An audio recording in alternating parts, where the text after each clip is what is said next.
welcome you to Crosspoint Church. It is so good to see each and every one of you in the house today. If you're a student or a leader or anyone, honestly, of any age, and you would like to get a little bit closer, come on up, come on down front. Everybody else, if you are able to stand as we get ready to sing a couple songs to Jesus and about Jesus, we would invite you to stand. And if you haven't noticed, for as long as you maybe have been coming to Crosspoint Church, we've got kids and students in for these first couple songs. We like to call this a family time of worship. And this is a time where we all get the opportunity to model to one another in our various ways of what it looks like to engage with God. And it looks different for all of us. But the idea is that no matter what age we are pushing aside distractions, because worship isn't about us. Worship is about Jesus and giving him the praise and the honor that he is due. And we notice these first couple songs we're going to sing today, they both have O's in them or woes. And you might think, well, it's not really a word. What are we singing? But it's an uttering of our heart. And it doesn't matter what language you speak or if you can read the lyrics on the screen. When we sing a section of O's, this is something that we can unify together, sing out as just a shout of praise to God. So we encourage you, when we get to the O's, don't tune out. Let that be just joy exuding from your heart, no matter what age you are, that we can sing that all unified together. And we've got a new song for you guys today. Are you guys ready for this one? It's called We Praise You. You guys ready to sing out? Come on, let's give the Lord all that he is due and all that he deserves. All right, we're going to sing together. Here we go.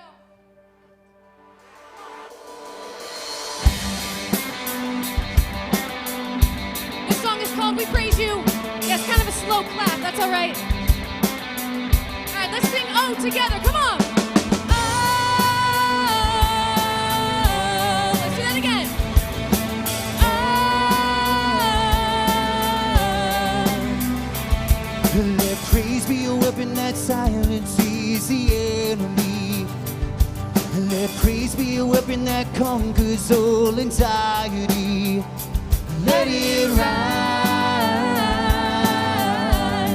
Let praise arise. We sing your name in the dark and it changes everything. We sing with all we are and we claim your victory. Let it rise. Let praise arise. We'll see the break till every war. We'll watch the giants fall. Fear cannot survive when we praise you. The God of breakthroughs on our side. Forever lift him high. We for creation cry, God, we praise you. Oh, we praise you. Oh,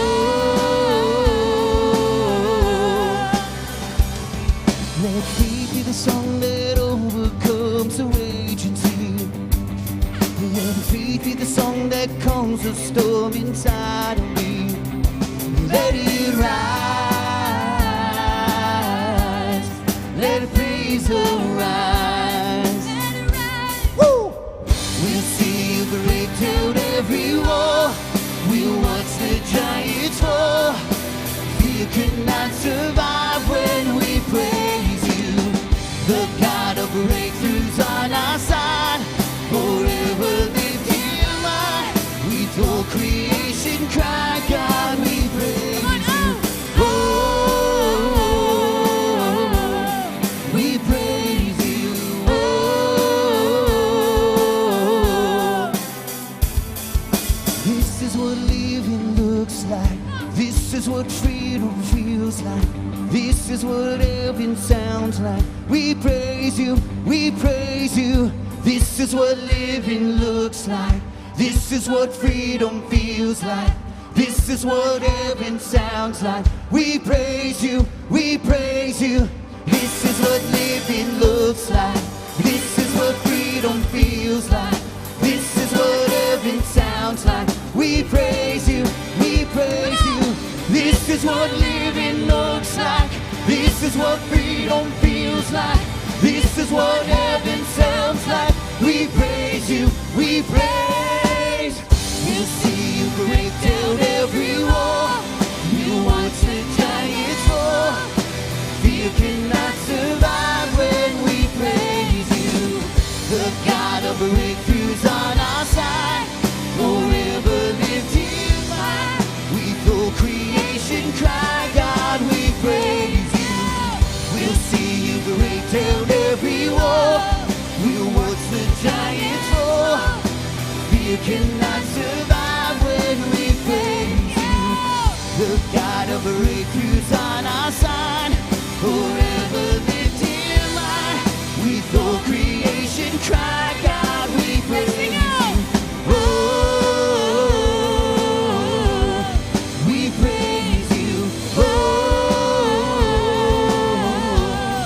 we praise you. Oh, we praise you. Oh, we praise you.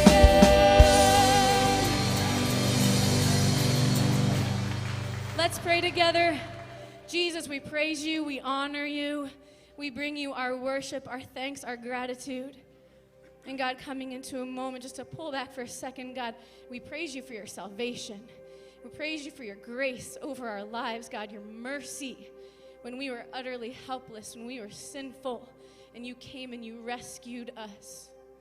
And so, Jesus, we take a moment before we draw in even closer, Lord, to stop and confess, to remember who we are in light of who you are, Jesus. That we were once broken, but God, we can be made whole, and you have saved us, and you have rescued us. Thank you. Lord, I confess, sing with me, that I've been a criminal. I've stolen your bread and sing my own song. And Lord, I confess that I'm far from innocent. These shackles I wear, I'm bound on my own.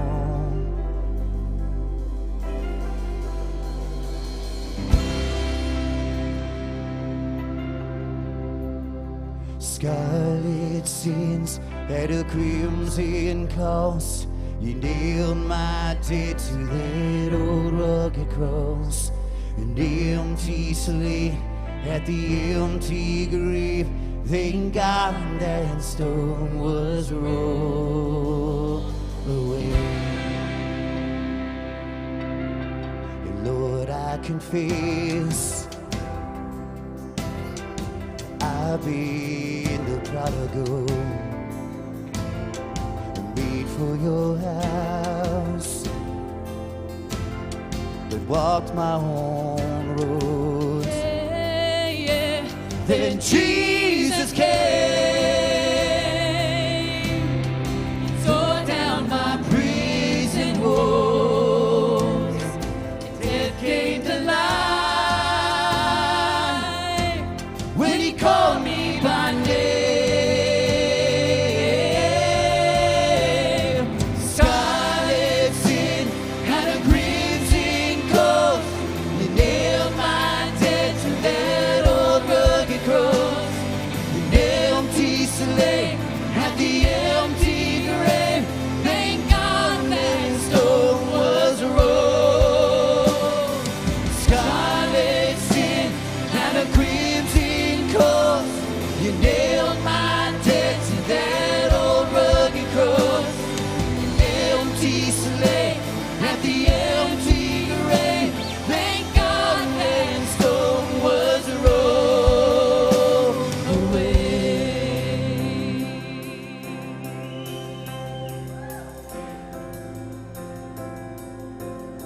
We're dancing in heaven, you and I, you and I. Sing with me. I see bright crimson robes draped over the ashes, a wide open tomb where there should be a casket. The children are singing and dancing and laughing. The Father is welcoming. This is our homecoming. Roses in bloom, pushed up from the embers. Rivers of tears flow from good times remembered. And families are singing and dancing and laughing. The Father is welcoming. This is our homecoming. Heaven joins in with the glorious sound. And the great cloud of witnesses all gather round. 'Cause the ones who were lost are finally found. The Mother is welcoming. This is our homecoming. Scarlet sin and a crimson cross. You nailed my debt to that old rugged cross. An empty slate at the empty grave. Thank God that stone was a rose. Come on, hear you. Oh, oh, oh, oh, oh, oh, oh, oh, oh. The Father is welcoming. This is our home. Oh, oh, oh, oh,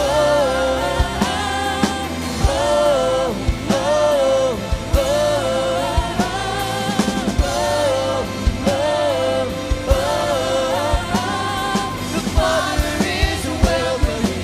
This is our homecoming. Amen. Woo. Praise you, Jesus. Oh, and we pray that you find your home here at Crosspoint Church as well, guys. Go ahead and take a seat. We're going to dismiss all our students right now. Middle school, high school, are heading out the side with Justin. Just middle school. High school staying here. Awesome. I love it. High school, stay here. My bad. Park it. You're good. Kidsmen, kindergarten through fifth graders, our kids ministry, our Crosspoint kids are going to head out the back. Hey, while they're hustling and bustling and moving around, man, it's a packed house. This is beautiful. If you've got room to move in a seat or up a row, feel free to move around a little bit while we're getting our programs out. Take out that program that you found when you walked in. One of our hosts handed this to you. Take out the connection card inside. Start filling that out for me. Guys, I'm Crystal. It's great to see all of you. I'm the worship director here. Thanks. Thank you so much. And again, we want to welcome you. If it's your very first time, we're happy to see you. We would love for you to check out our welcome center on your way out. Get a little gift. Thanks for checking us out. Thanks for taking a chance on us. And no matter if it's your first time or you've been here a long, long time, again, fill out that connection card, get your name on there, a little bit of information. Let us know your prayer requests. We can pray with you and for you throughout the week. And then if you flip over that connection card, check it out. There's all kinds of ways where you can get connected through serving, get a part of a team. You might go back in kids' ministry, like, man, they are like rocking and rolling back here. They got a huge team. That worship team looks stacked. Like, they are good to go. They don't need me. That is not true. We want you to jump in somewhere, anywhere. If you play the drums, if you play the electric guitar, the bass, we would love to have you say anything, all right? So don't look around at teams and think, man, they're doing a great, great job. Really love what they're doing here. Jump in and be a part with us, all right? So on the back of that connection card, see what's available, all kinds of stuff for you to get connected with us and join a team, all right?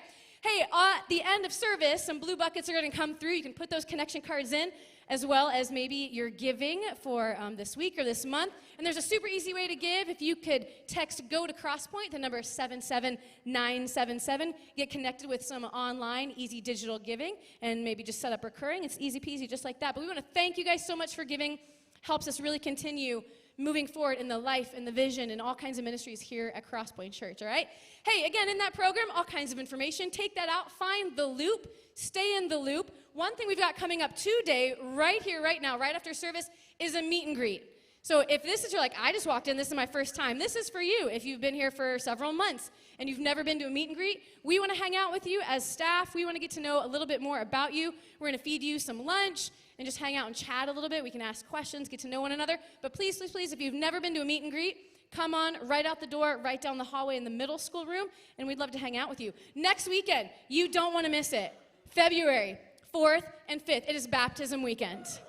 And we've got people signed up, yes, people that are ready to take that next step of faith and obedience as they learn to discover and follow Jesus, because that's who we are here at Crosspoint Church, all kinds of people discovering and following Jesus. So if you're thinking about taking that next step, if you haven't let us know yet, just write baptism on your connection card, and we will get with you, and we will help get that set up for you next weekend, Saturday, February 4th. and Sunday, February 5th. You don't want to miss that weekend. It's going to be an awesome time of celebrating people coming to make that decision of faith in their life to follow and accept Jesus, all right? Lots of other things are going on, but like I said, check the loop, men's and women's events and all kinds of stuff. You guys ready to rock and roll? Let's get into the scripture. Grab your Bibles. There's Bibles around you. We're going to be on page 404, and we're in the book of Nehemiah. If you are using your own mobile device or your own Bible, we're in Nehemiah chapter 2, starting on verse 18b. That's like the latter half. We're learning new stuff, maybe. That's all right. Okay? So we're going to start in chapter 2, verse 18b, where it says, they replied, and then we're going to continue into chapter 3. All right, Nehemiah, here we go. Chapter 2, 18. They replied at once, yes, let's rebuild the wall. So they began with the good work. Chapter 3, starting in verse 1. Bear with me, I got a few names to read here. It's going to be disastrous. Thanks, Steve, for that. Appreciate that. Then Eliashib, the high priest, and other priests started to rebuild at the sheep gate. They dedicated it and set up its doors, building the wall as far as the Tower of the 100, which they dedicated, and the Tower of Hananel. People from the town of Jericho worked next to them, and beyond them was Zakur, son of Imri. The fish gate was built by the sons of Hassanah. They laid the beams, set up its doors, and installed its bolts and bars. Meremoth, son of Uriah and grandson of Hakoz, repaired the next section of the wall. Beside him were Meshullam, son of Berechiah, and grandson of Meshezabel, and then Zadok, son of Bana. Next were the people from Tekoa, though their leaders refused to do the work with the construction supervisors.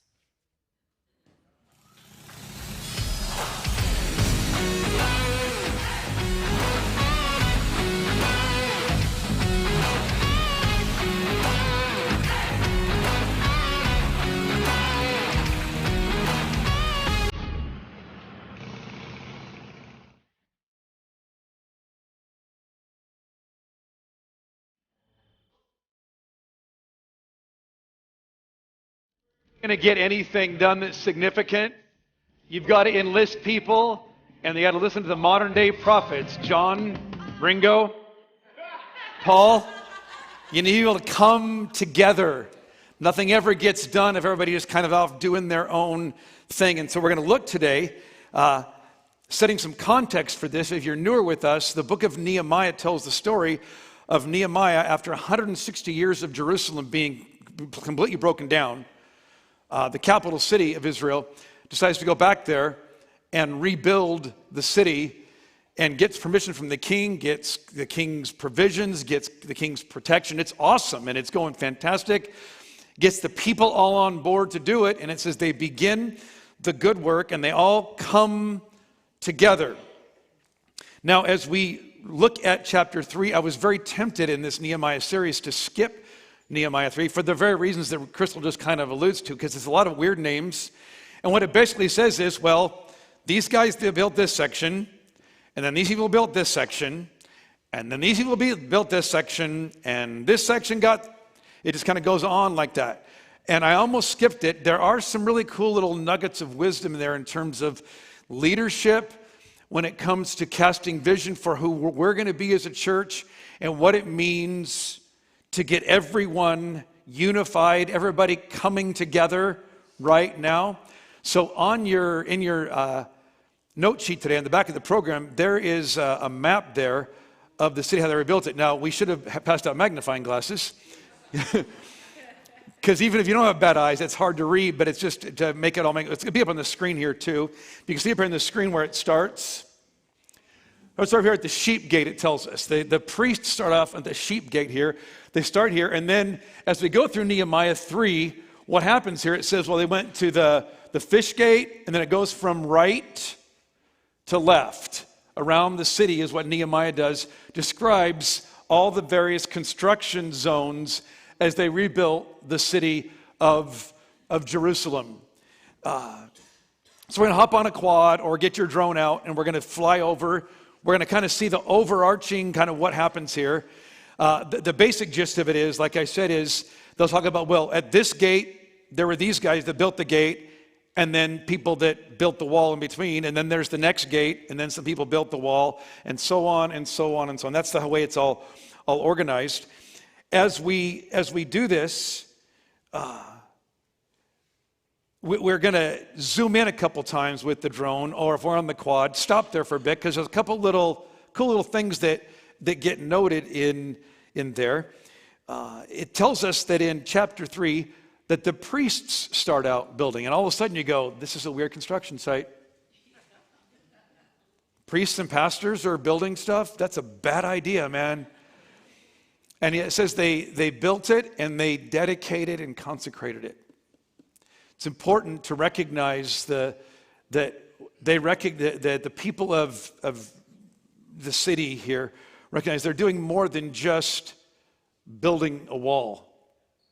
They're rebuilding a culture. There's something powerful and beautiful and amazing going on here, and they're dedicating it and consecrating it to the glory of God, to rebuild the legacy of what God had built many, many years ago. Whenever you build anything, here's where we're going to stop here for a second. Look at chapter 3, look at verse 5. It's what Crystal just read. It says the people from Tekoa, the Tekoaites were there, and they built, but it says their leaders refused to work with the construction supervisors. And whenever you're going to accomplish something significant in your family, in your church, in your small group, in the workplace, there's always going to be those people. Like, what's wrong? Come on, they can't just get on board with this. You're always going to have people like that.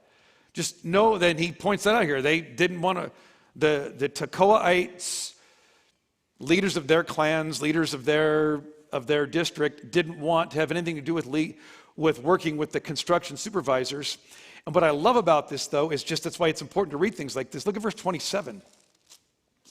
In verse 27, it says, then came the people from Tekoa who repaired another section across from the great projecting tower and over to the wall of Ophel. So whether or not they had great leaders or not, their leaders were terrible. We're not going to work with this. The people said, we're not going to be set back by our leaders. Some of you need to know that in certain situations where you're at in your workplace, in your family, in the school you're part of, in the classroom. You might have a terrible teacher, students. You can decide, well, the teacher's terrible, they're a jerk, they're whatever, and then just, you'll show them, you'll get a bad grade there too. Or you can say, no, I'm going to do a great job here in spite of this. This is what happens here, and we're going to do a great job. They didn't just do their section, they took on another section as well. It tells us here too, I love this, in verse 8, as we're zooming back in with the drone or stopping on the quad, it says, next was Uzziel, son of Harajah. Quick thing on the names here. It's always kind of interesting to me that these are not common names, and yet I see the way Gen Z and millennials, the way you name your kids. You should be right at home here.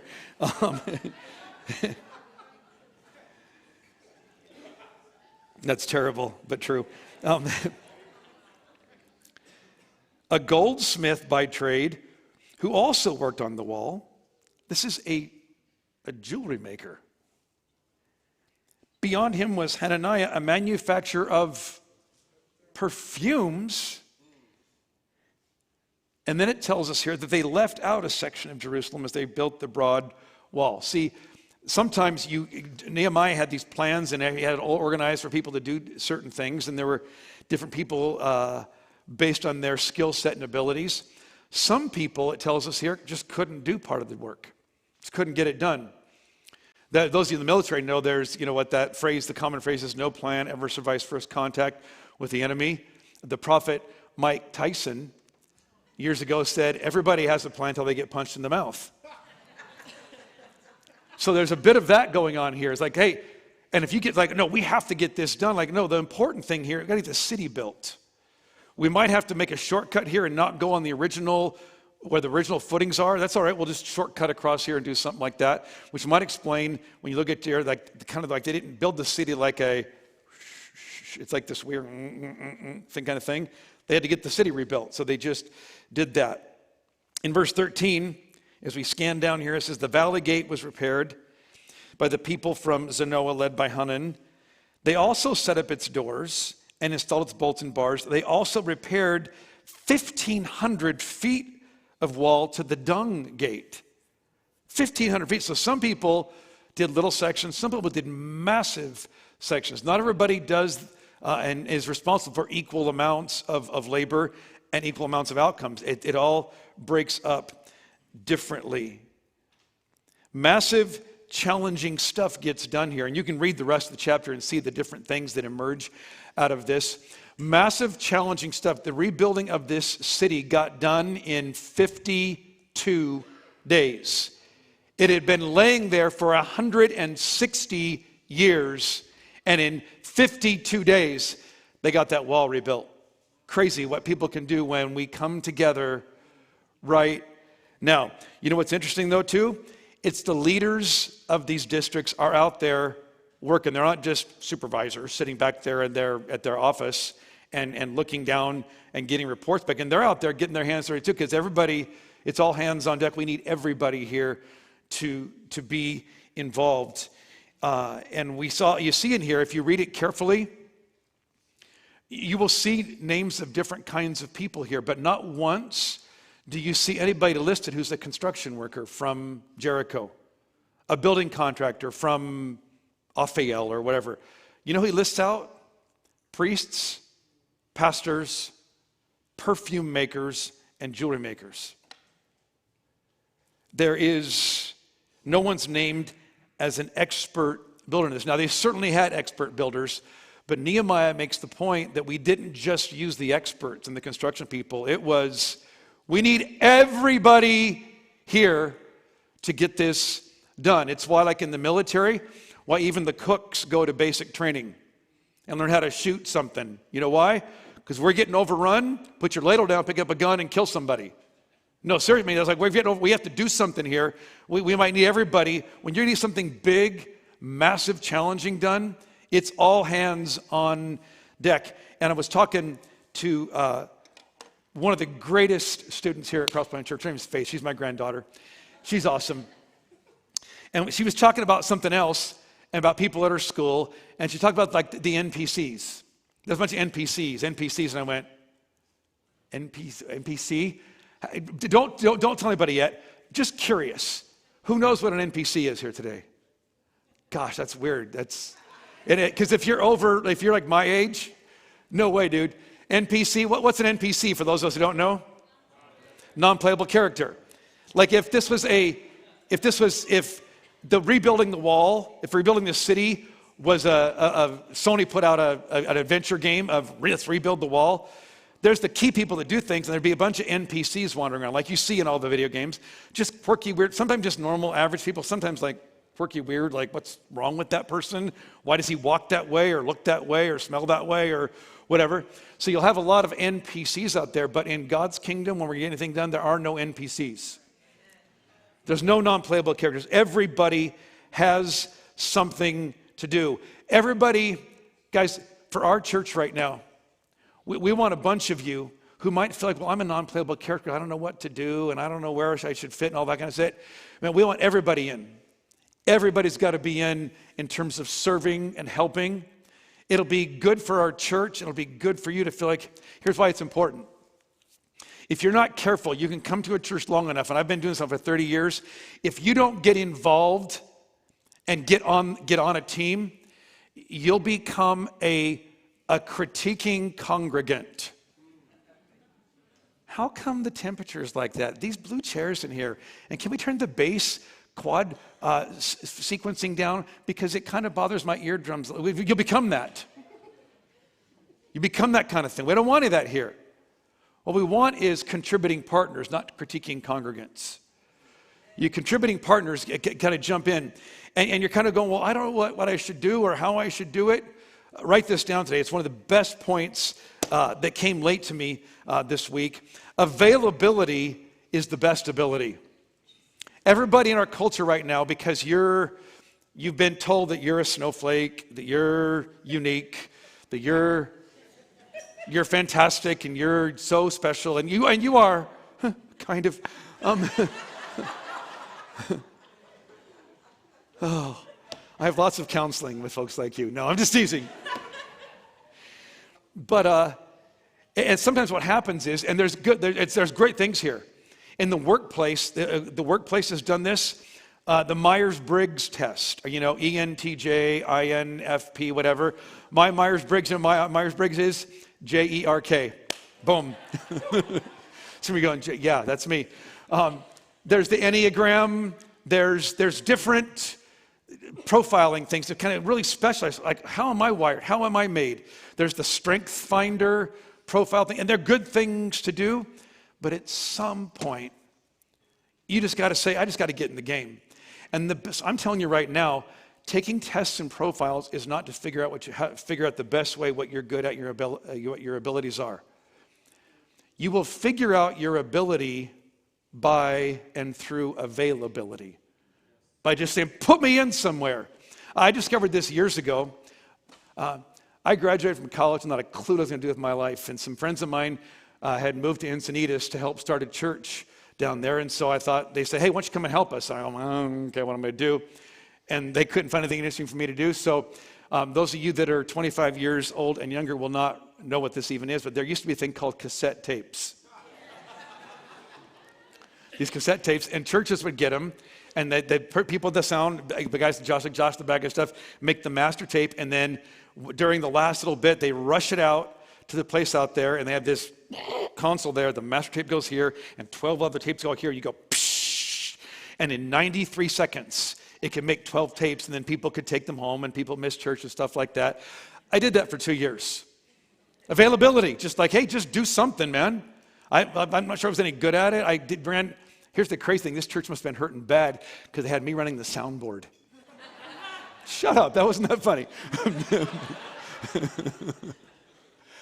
All that kind of stuff and more. And then I went to a different church after a while and was there. And the church was beginning to experience some growth. And they looked around for some cool people to be involved with students. Because the student ministry was starting to grow here. And my name came up and they went, no, not that guy. Seriously. Because, guys, I had nothing, there's nothing youth ministry cool about me at all. Not today, and for sure not back then. I didn't surf, I didn't skate, I didn't have a tattoo. I had the worst drugs. I had done nothing. I couldn't even play video games good. I was not even good at being like a video game nerd kind of person. I was nothing, and yet they said, we need some people to help. And I said, well, okay, put me in. I discovered I had no training for that, no youth ministry background. I was not cool, interesting at all, but discovered ability through availability. And I'm telling you, the best way to find out something you're great at and want to be good at is just jump in somewhere. And here's the deal. In a lot of churches, it will be the kind of thing where the super committed, the 20% of the people do 80% of the work. And then 20% of the people create 80% of the problems. That's not going to be us if we can help it. We want everybody in. It's a bit we talk about with our partners class that we offer here in a couple of months. We talk about, join a group, get in one of our groups and then join a team. It's not just because we need help with running things here. You need to do it because it's then you're contributing to something. You're not just stepping back and just watching all the time. Availability is the best ability. It tells us here in Nehemiah 2 verse 18, some interesting little insights here. In verse 18 it says, so they began, I have that highlighted in my Bible, began the good work. It tells us in verse 20, we, his servants, will start rebuilding.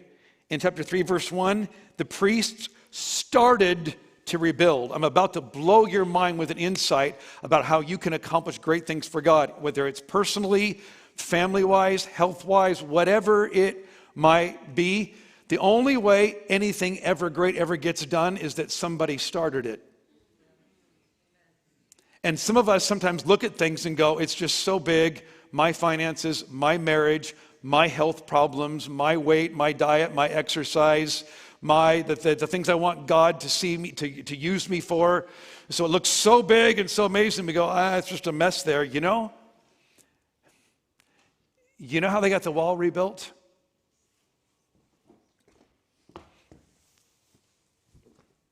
This is a brick right here.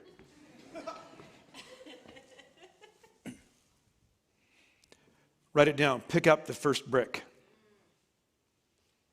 And then you pick up another brick and another brick.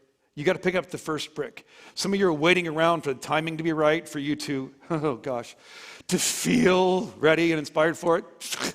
Nonsense. Pick up a brick and do something.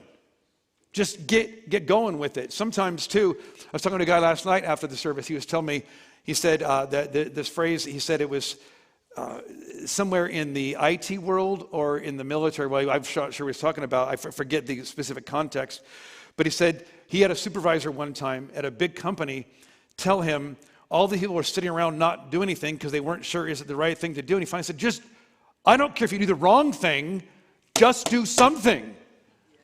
Guys, I'd rather have some wrong things done here and some things that you do something stupid and jack it up than to people sitting around going, well, I don't know about this, and we should study this some more and have a committee meeting or something like that to figure it out. No, what if we just got out there and just got busy with some stuff? How awesome would that be?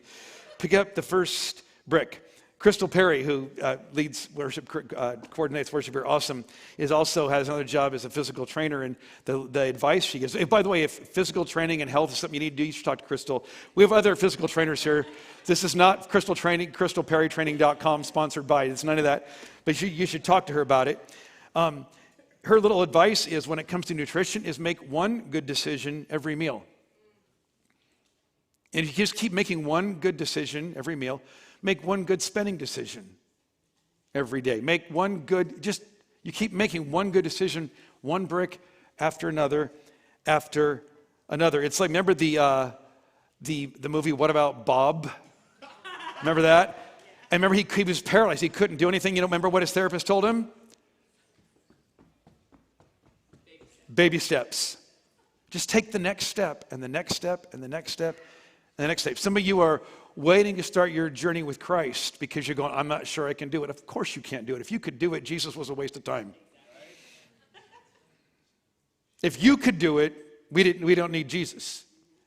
You can't do it. All you do is you go, okay, I can take one little baby step. Just baby step it. Take that next step of becoming a Christian, of just saying, okay, I believe that. And the next baby step of jumping in some water and getting baptized next weekend. By the way, be here next weekend. And if you have at your home noisemaker things that you take to athletic events, bring them next week. No, seriously, we're passing some out. If you have earplugs, you might need them. We're going to have those loud horns. And it's awesome next week. Be here. Get signed up. If you're not signed up to get baptized yet, get signed up for that. If you have questions about that, let's chat. It occurred to me, too, because I watch, we have the religious network channel thing on our streaming devices called HGTV. I learned a lot there about the Christian life and how we should do things. And one of the things that those of you know, before you ever really can rebuild anything, what's the first day called? Demo day. Sometimes there's some demo that has to happen, and sometimes... Before you can rebuild anything in your life right now, there might be some rubble that needs to be cleaned up, that's stacked up there. And you go, I keep trying to build stuff here, but all this rubble keeps, sometimes you got to get rid of some stuff. You might need some counseling. You might need to talk to somebody about some addiction problems. You might need to get to grief share, where you've got some stuff in your life that grief has just created a mess in your life. It might be some financial decisions. You might need to take a financial peace university class, something like that. You need some rubble cleared away if you're ever going to be able to build anything significant. And then, this is not a major point today, but it is important because it's interesting that as they go around the city, they start at the sheep gate, the fish gate, all the way around there. Nehemiah says, let's go. Let's rebuild. And thousands of people show up. And if thousands of people show up and he doesn't know what to do with them, you know what's going to happen? Nothing. Because nobody ever thought about how do we organize all this passion and excitement. This is important. Write this down here if you want. Break it down. You got to break the project down sometimes, and you have to create accountability and responsibility for people. Say, hey, you got to be accountable and responsible for your area, and you be accountable and responsible for your area. And for some of you that like to be the little watchdogs over the things, take care of your own area. Don't worry about over here, how come they're not building faster, and if they used a different mixture of mortar, it would just build your own section. Do your thing. Don't worry about what everybody else might be doing. And here's why this is important. Some of us, by our personalities, our background, and experiences, are all the people that you're just, yahoo, let's go build something awesome. Some of us, though, are more the people like, man, we love Excel spreadsheets. It's like, man, that is your spiritual gift in language. And sometimes those of you that are more the analytical thinkers and kind of break it down are sometimes made to feel like, well, you're not very spiritual because you're not the wow for God like this. No, whenever you do anything great for God, you need some wow like this. You also need some people over going in here. Hey, have we thought about having enough bricks and mortar out there to put the wall together? How are we going to feed these people? And we're going to see next week what happens as opposition increases, the mid-course corrections they have to make. It takes some people. So all of you, doesn't matter what your personality, temperament is, just because you're not all blah, doesn't mean you're not spiritual and godly. Sometimes you got to break it down. And then I love this too. Write it down. I'm going to show you some verses. One of the key ways to get great things done is make it personal. Look at chapter 3 here. Look at verse 10. In chapter 3, verse 10, it says, next, Jehiah, son of Harumaph, repaired the wall across from his own house. Verse 22. No, that's the wrong verse. No, verse 23. Benjamin and Hashab repaired the section across from their house. And some other guys repaired the section across from their house. Verse 28. Above the horse gate, the priest repaired the wall. Each one repaired the section immediately across from his own house. 5 or 6 times in here, Nehemiah tells us the way he organized the work sometimes, if he could, was he got people to build that section of the wall in their neighborhood, right where they lived. See, you have to sometimes show people, right down here is you make it personal. You show them not just that it's going to be a great wall for the city to protect everybody here. You go, look what it's going to do for you. Look how it's going to help you. Guys, this is what we do as a church here. We want to be a kingdom outpost here, making a massive difference here, there, and everywhere. But as you contribute your time, talent, your money here and stuff like that, it's going to help you in your marriage. It's going to help you with your kids. It's going to help you experience vibrancy. It's going to help you work through some issues when the wheels come flying off. It'll be good for you. And this is what Nehemiah does. He recognizes the more I can give them a vested interest in this. Think about it. If you're rebuilding the wall across from your house, what kind of quality control inspector do you think you need? Well, you need one? You don't need one? Because that's right. I'm going to make sure this is good.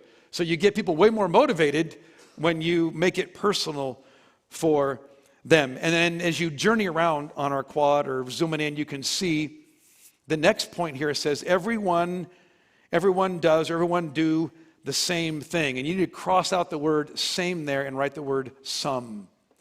Because not everyone does the same thing. Different people got different stuff done. It's important for anything significant in your life, especially if you're leading a company, if you're leading a church, if you're leading a small group. It's important, if you're really going to get it done the way that's going to be awesome, is that everyone does something, not that everyone does the same thing. And as they watch this happen, as they have all now come together, right now, they got busy doing it. 52 days later, they had a wall built, and they had reestablished the city of Jerusalem. The unity, the momentum, the excitement, the vibrancy of all that. Now we're going to see next week, be here next week, because there are some challenges that come here. We don't get this in chapter 3. Chapter 4 kind of gives us a rewind a little bit and go, hey, while all this is going on, here's some behind-the-scenes stuff and some things that were very challenging to deal with. Make sure you're here for that. But for us right now as a church, we got a fourfold vision, building blocks, 4 foundations that we feel like for the next 12 to 18 months are going to be important for us as a church. Last week, I shared with you the idea, like, I feel like where we're at right now as a church, there's great vibrancy, excitement, momentum with what God is doing here. I want to see that happen more and more and more. We have no apologies. We have the idea of, well, do you guys want to be a big church? And our answer is, you're dang right we do. That means more people get saved, more people get baptized, more people experience community, more people, all that. More and more of all kinds of people discover and follow Jesus. And then a guy who I really respect in leadership was chat with me one time about some things. And he was talking about the idea, like, church leaders, you go to conferences and all that, they talk about vibrancy and passion, excitement, vibrancy. But he said, I've discovered that vibrancy without solvency ends up going nowhere. That at some point, you have to figure out, how do we financially take care of things here?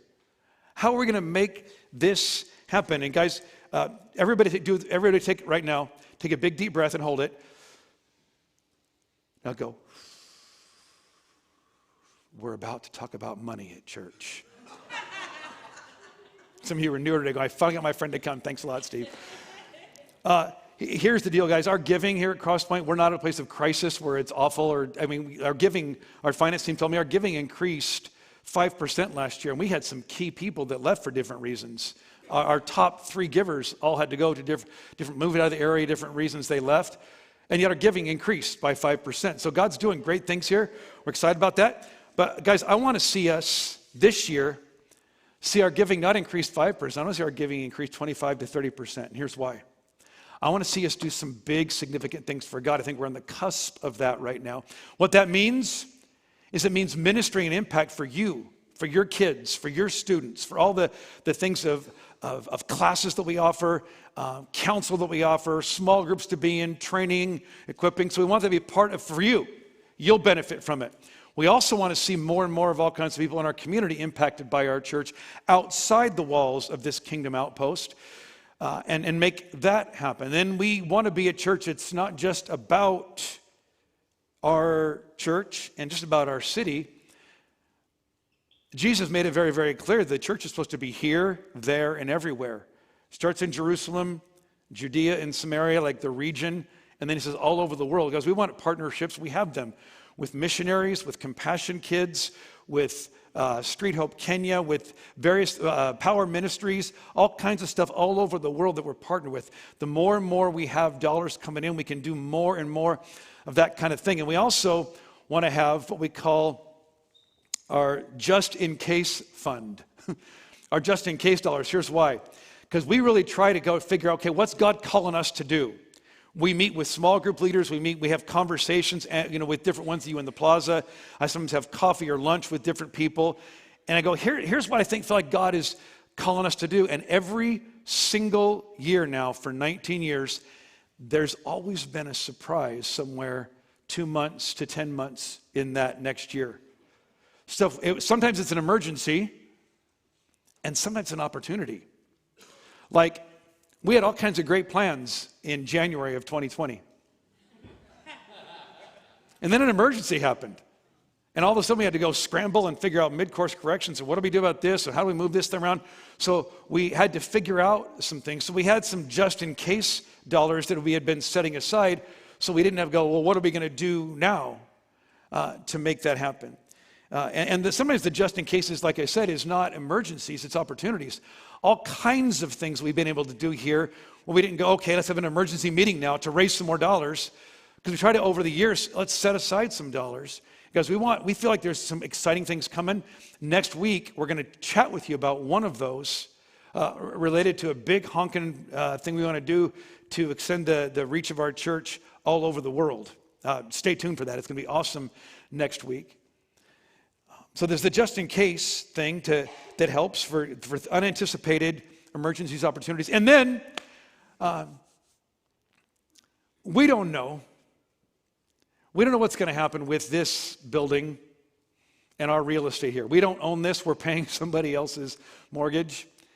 People from time to time, some different ones of you chat with me, go, well, we talked about getting our own place at one point, and that didn't work out because COVID hit and all that. People keep asking, should we do that? And guys, you just need to know from my heart, a building is just drywall and bricks and mortar. Buildings don't reach people, people reach people. So we want to invest heavily in people and make all that happen. But the truth is, those of you who are newer here today recognize, are we showing up for church or to get the oil changed? Just the way it kind of looks. And then parking is a disaster here. We don't have a parking, well, we have a parking lot that we block off to make sure we don't kill children afterwards, but as people are coming and going through our parking areas and stuff like that. And so we wonder, and that's a big question mark. It's our just in case God opens something up here. But as we do that, it's kind of interesting. I've discovered it now 2 or 3 times in conversations with bankers and lenders. That I say, hey, we need to borrow this amount of money to purchase property and then do the buildings and then we'll make the payments and all that. And their question is always, well, how are you going to pay for it? And I tell them, we're just going to trust God. Yeah, exactly. You know what they need to see? They need to see that we are bringing in anywhere from $7,000 to $12,000 more per month than we're spending. To know that, hey, you've set aside money to help fund this when this happens, and that then when the mortgage payments come due, you actually have bandwidth to absorb that. You're not just going to go, well, we just hope, kind of a thing. So here's what it's going to mean. Like I said, everyone doesn't do the same thing, but everyone does something. Starting next week, for the month of February, you're going to see in your program a little commitment card. It's going to lay out for you what your financial commitment to this kingdom outpost called Crosspoint Church is going to be. For some of you, the first option is going to be, here's our commitment. We love the church and all that. We're going to continue giving at the level we've been giving at, and you should be excited and proud about that. Spike the ball, amazing, because you guys have helped us stay vibrant and healthy now for years. That may be all God's going to ask you to do. For some of you, God may ask you, maybe it's time not just keep your giving where it is, but maybe increase your giving a bit. Some of you just may put something on your heart to go, hey, make some adjustments there, do some things there. In some cases, some of us set up our giving a long time ago, and we haven't taken a look at it and go, our economic situation has significantly changed. Has our generosity proportionally changed with that? Just, whoa, something just flashed. Whoa, maybe that's a flash. Pay attention to that. And there's some of us right now that are not giving at all yet. Some of that is you're newer with us. You're brand new. Do we trust you? We get that. That sometimes takes some time. I want to encourage you. As you get to know us, jump in, support the church with your giving to help us move the ball down the field. And then some of us aren't giving yet because it just is a thing where it's just tricky and difficult. I have discovered now, for 30 years or so of being a pastor, that when you learn to trust God with your money, money is often the last holdout. It's that last thing because, money talks and everything else. It's the trickiest thing to trust God with. I trust God with a lot of things in my life. The money thing is the last holdout. And you will discover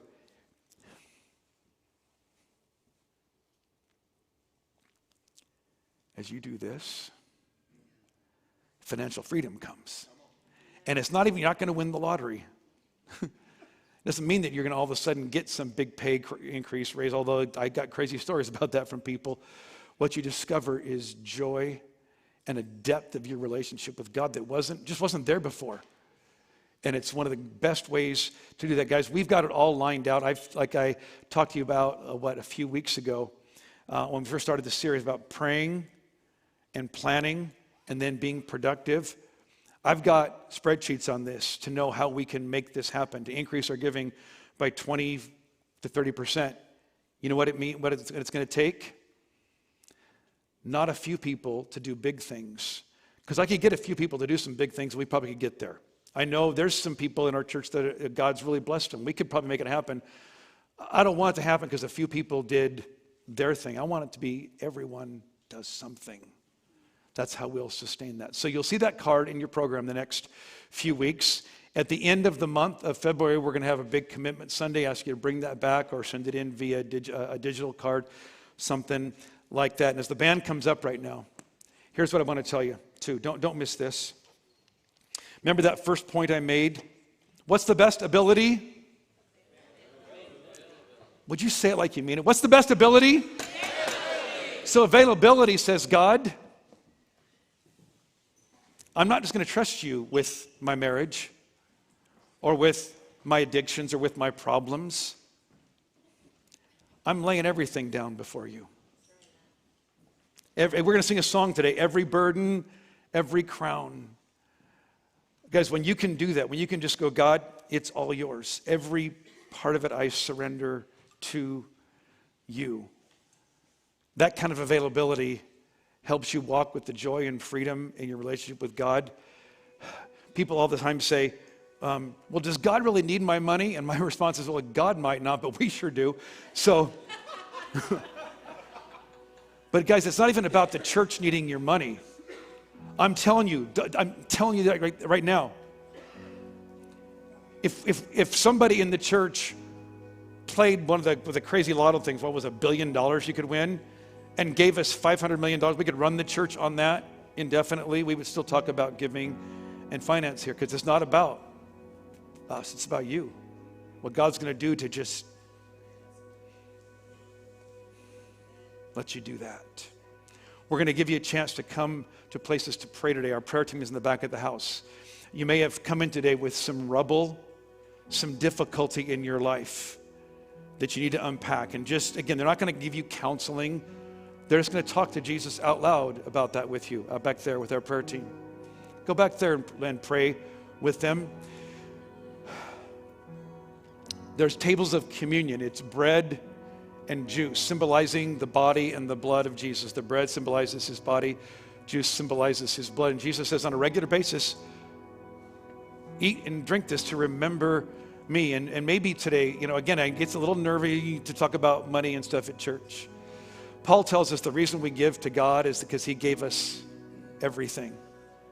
And once you get that, and once you get the gospel truth that the creator of the universe didn't just come and give us some money and blessings, he gave us his son, all of a sudden freedom just happens for you. So come and remember Jesus today, and then we're going to sing some songs together today, some great songs. Some of them will be newer for some of you. Let these songs now be an expression of your heart. Jesus, today in this place, we lay down our sin. We lay down our righteousness. We lay down the good stuff, the ugly stuff, the bad stuff, God. We lay down our debt and the financial mess, and we lay down every dollar, every single dollar. We put it in your hands and say, what do you want to do with this, God? We surrender.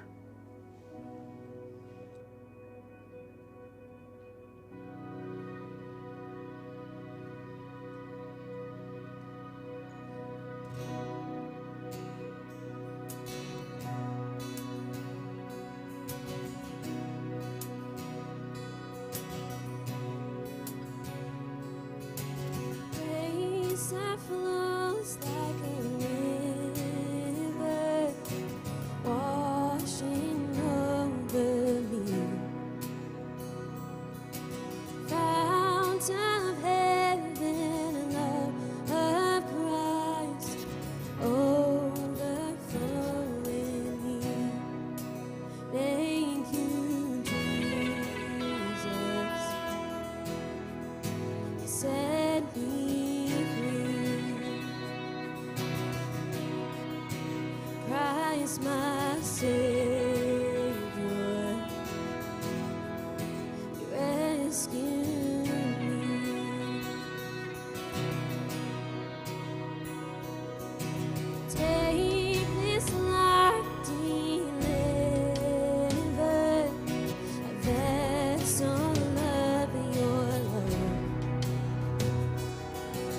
Holy now devoted.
Christ my Savior, rescue me. Do you believe it? Thank you, Jesus. Set me free. Christ my Savior, rescue me. Oh, you rescued me. Jesus, we thank you for saving us. We thank you for your promise that you will return for us. And we thank you, God, that you've given us your Spirit to abide with us, to lead us, Lord. And so we ask right now, Lord Jesus, in our heart and in our mind, would your Spirit just lead? Lead us to worship. Lead us to honor you. God, with everything that we have and everything that we are, Lord. We'll be guided by you, Lord, to do your work, to do your will. Spirit, come, intercede, lead us. This is my worship, and this is my offering. In every moment, I withhold nothing. I'm learning to trust you, even when I can't see it. And even in suffering, I have to believe it. If you say it's wrong, then I'll say no. If you say release, I'm letting go. If you're really with me, I'll begin. And when you say to jump, I'm diving in. If you say be still, then I will wait. If you say to trust, I will obey. Teach me how to follow in your ways. I'm done chasing feelings. Spirit, lead me. Ooh, Spirit, lead me.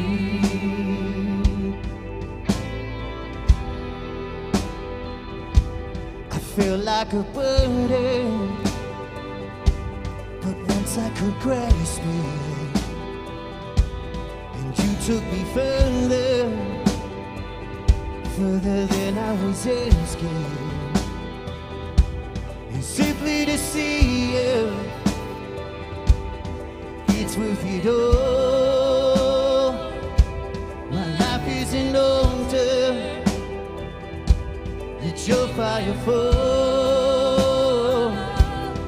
If you say it's wrong, then I'll say no. If you say release, I'm letting go. If you're really with me, I'll begin. And when you say to jump, I'm diving in. If you say be still, then I will wait.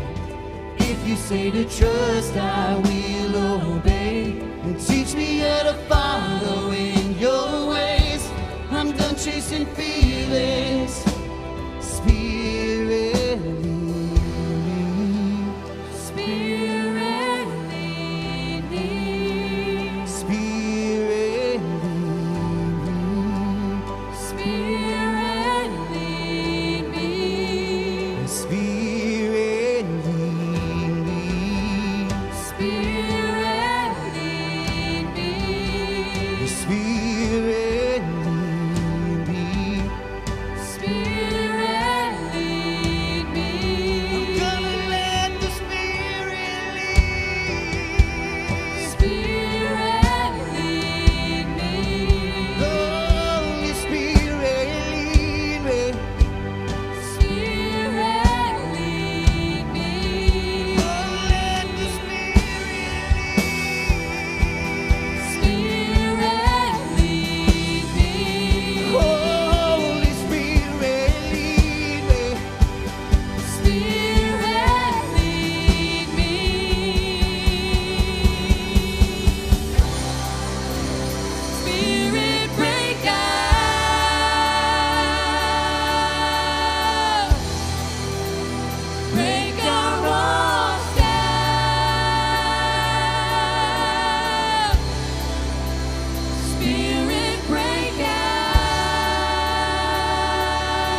Lift up those voices.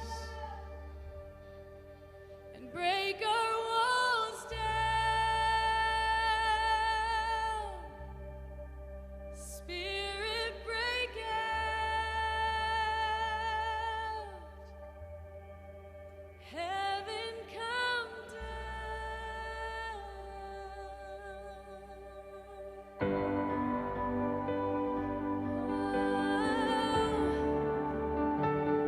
Come have your way.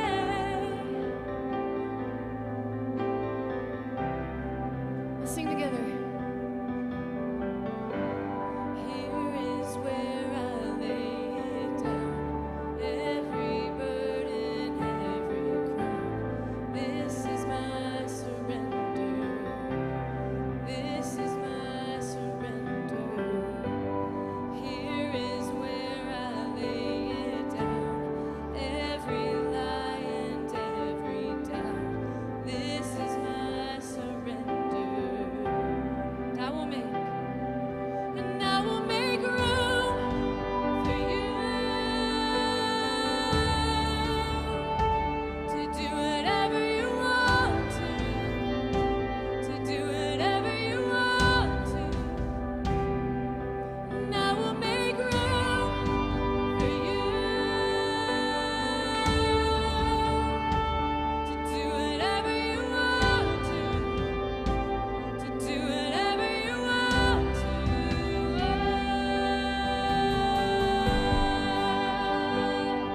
No holding back. My heart is yours. We're open to you, Lord. Whatever you want to. Come on, one voice we sing. Here is where I lay it down. Every burden, every crown. This is my surrender. This is my surrender. Here is where I lay it down. Every lie and every doubt. This is my surrender. I will make room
Our hosts are going to pass those blue buckets through right now. Drop your connection card in there. And if you brought your giving with you today, drop your giving in there as well. Here is where we lay it down. And surrender is not about because the church has a budget need and we got to fund something here. This is far more about your heart and your soul than it is about our bottom line. As you go today, there's people here in the house who you don't yet know. Find one or two of those people, but don't find them too long, because our meet and greet is going to start, let's see, in 14 seconds. It's going to start right now. So if you're newer to our church, whatever here, go get your kids. Bring them. We got 7 plus the kids and food and drinks and everything. Out the doors here, down the hallway, right here, our meet and greet. Guys, be here next week for baptism weekend with your noisemakers. Have a great week. We'll see you next time.